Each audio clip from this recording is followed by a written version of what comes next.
Elementary Days, Part 1. Hello guys, kamusta? May naaalala may naaalala pa ba kayo noong elementary kayo? Kasi ako, meron. Kaya ngayon, ikukwento ko sa Hoy, inyo. bitawan mo ko! Tara, yan. Hoy, Carlo, gumising ka na. Ang oras na, oh. Wait lang, aga pa eh. Anong ang aga? Tumayo ka na dyan at kumain na tayo. Ay, nako, ang aga pa. Dito muna ako. Isa! Dalawa! Sige, ito naman. Ano ba? Noong ako, elementary, 7:30 yung umpisa ng klase noon. Tapos 6 ata, gising na ako. Maliligo, kakain, tapos pupunta sa eskwela. Naaalala ko pa nga noon, nung elementary ako, dahil sa sobrang aga ko, nag-iisa ako sa eskwela. Noong kami, elementary, magkakasama kami ng mga pinsan ko sa papunta sa school. Pero ngayon, wala na sila, nasa na sila, Manila. Pero kami, taga Ilocos kasi kami. Tapos yung lolo namin, sinasakay kami papunta sa school. Wait, teka, tama ba yung sinabi ko? Oo pre, tama yan. Sino to? Ewan ko ba dyan. Noong elementary ako, isa akong silent student. Oo, tahimik akong estudyante. Naulit mo lang. Ha? Buti na lang may kaibigan ako noon. Kung wala wala na akong pagkukopyahan. Hehe. May mga malapit akong kaibigan noon na lalaki. Matangkad siya men, as in. Gaano katangkad? Di ko alam. Tanong mo sa pagong. Gaano siya katangkad? Basta matangkad siya. Di ko alam. Basta mas matangkad siya kaysa sa akin. Noong elementary kami, mahilig kami maglaro ng larong sepak. Nakikipaglaban nga kami noon sa mga lower grades. Alright class! Ang gusto kong papagawa sa inyo ngayon ay ang mag-drawing ng kahit ano. Okay? Yes, ma'am! Oh, that's what I like it. I will show my special talent in drawing. Gawin lang ako doon, kaya mag-drawing kayo ng kahit ano. Basta hindi lang bastos, ha? Yes, ma'am! Few moments later. Yan, tapos ng aking drawing. Oy, pre, ang ganda naman yan. Aba hindi naman masyado, pre.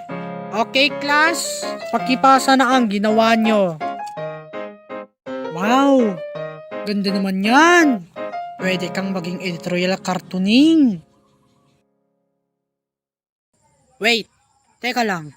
Hindi nyo pa ba alam ang journalism at editorial cartoon? Sige, sasabihin ko sa inyo. Ang journalism, ang aktibidad o propesyon ng pagsusulat para sa mga pahayagan, magazine o mga website ng balita o paghahanda ng mga balitang i-broadcast. Ano naman ang editorial cartoon? Ang political cartoon na kilala rin bilang editorial cartoon ay isang cartoon graphic na may mga caricature ng mga public figure na nagpapahayag ng opinyon ng artist. Ngayong alam nyo na ang journalism at editorial cartoon, tuloy tayo sa kwento. So, eto na guys. Nagsimula ang aking pagiging journalist nung ako ay nasa grade 5 pa lamang. Kasi nung grade 4 ako, sinasali na ako nung teacher ko noon sa grade 4. Pero hindi ata na-approve. Hindi pa ata kasi pwede sa akin yun noon, yung pagiging journalist. Hindi ko na matandaan. So yun, yung teacher ko noon na nagtuturo malapit sa kantin, inausap yung nanay ko na isasali ako sa pagiging journalist.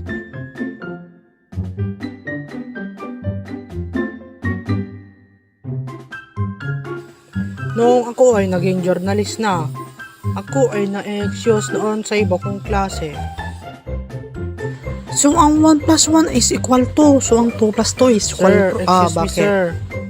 pinapapunta si kuya sa HE. Sinong kuya? Kuya, punta ka daw doon sa HE. May papagawa daw sa'yo si ma'am. Nice, excuse ako. Yung unang pinagawa sa akin ng teacher ay mag-drawing ako ng tao na puputulan ang kanyang malaking dila. At sinabi sa akin ni ma'am na, kaya mo bang mag-drawing ng walang tinitignan? Hindi masyado, ma'am. Ay, kailangan mong mag-drawing ng walang tinitignan. Kasi pag lalaban ka na, ay ibibigay sa'yo ang di-drawing tapos maorasan ka kaya sanayin mong walang pagkukopyahan o tinitignan na drawing. Ay, ganun po ba, ma'am? Oo naman. Yung mga drawing din na iba ay pinapauwi sa akin at kokopyahin ko, pero kokopyahin para sa mga laban namin. Kaya, kagaya ng rice terrification, gender inequality, at iba pa. Yung karakter na i-drawing ninyo ay si Juan de la Cruz. Oh guys, pwede ding iba guys. Noong kami ay nakapractice na, ay dumating ang aming laban. Noong first time ko makilaban, ang bilis ng tibok ng aking puso sa nervyos. Dahil madami kami noon na maglalaban sa isang room guys. Napansin ko na kakilala ng kasama ko yung isa sa kanila. Tago ko na lang sa pangalang Vince.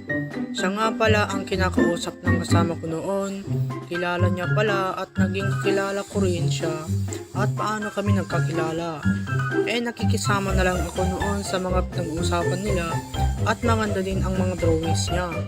Pagtapos noon, bago pa pala kami magsimula mag-drawing noon, ay gumawa ka muna ng pen name. Oh guys, at akala ko nga pa noon yung pen name ay yung pangalan ng lapis ko. Kaya nagtanong ako, pero yung pen name pala ay yung gusto mong pangalan pag mag-drawing ka na. Pagtapos ng laban ay umuwi na ako. Hindi guys, joke lang. Pagtapos nga ng laban ay pumunta na kami sa stage at tumagal-tagal ay sasabihin na kung sino ang mga nanalo noon.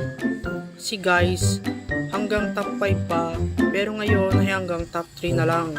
Buti na lang ay naka top 2 ako noon at hindi ko nga akalain na naaabot ako sa top 2. Nanalo rin yung kasama ko pero hindi ko na matandaan kung anong top siya noon. Kaya pagkatapos ng laban ay kumain na kami.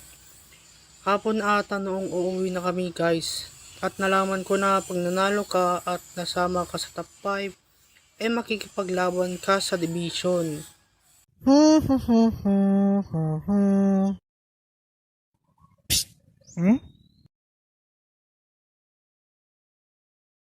Haha, ano pre? Kala mo matatakot mo ako Boo! Asan na yung party loads? Oh! Ay ba pala? Ay, yung part 3! Noong nasa paaralan na kami kung saan nanganap ang journal, ay nahati kami sa dalawa. Kung saan ay yung kaibigan ko at ang teacher namin ay pumunta sa elementary. At kami ay sa high school. Pero magkalapit lang naman ang high school at elementary sa paaralan na naganap ang journal. Tanghali na noong maganap ang journal at wala naman masyado nanganap noon sa umaga. Carlo, antayin kita dito. Opo ma'am. Sinabi nga lang teacher ko yon pero di ko pinansin. Sorry ma'am.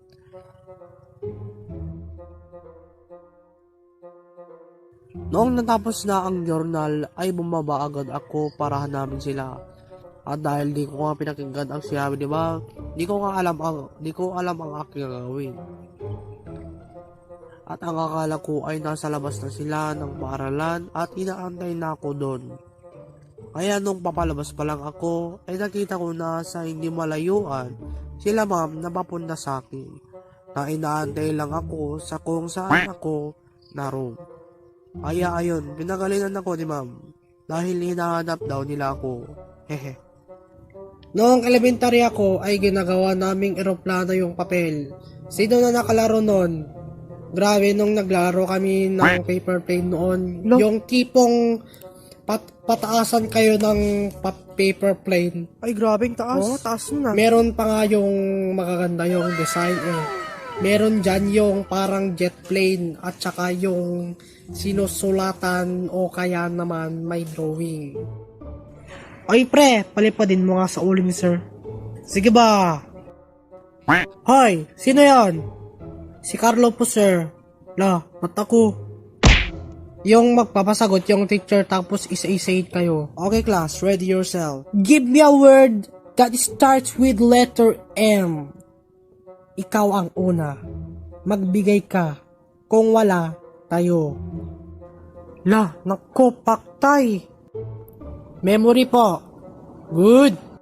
Hoy, may naisip ka na? Wala pa eh. Ikaw, Carlo. Bakit, sir? Magbigay ka.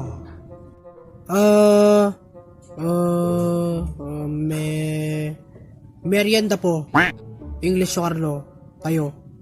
Yung pinatayo ka ba naman hanggang mag-recess? Gutom na ako. Yung magdodrawing ka sa papel tapos paglalabarin mo yung drawing mo.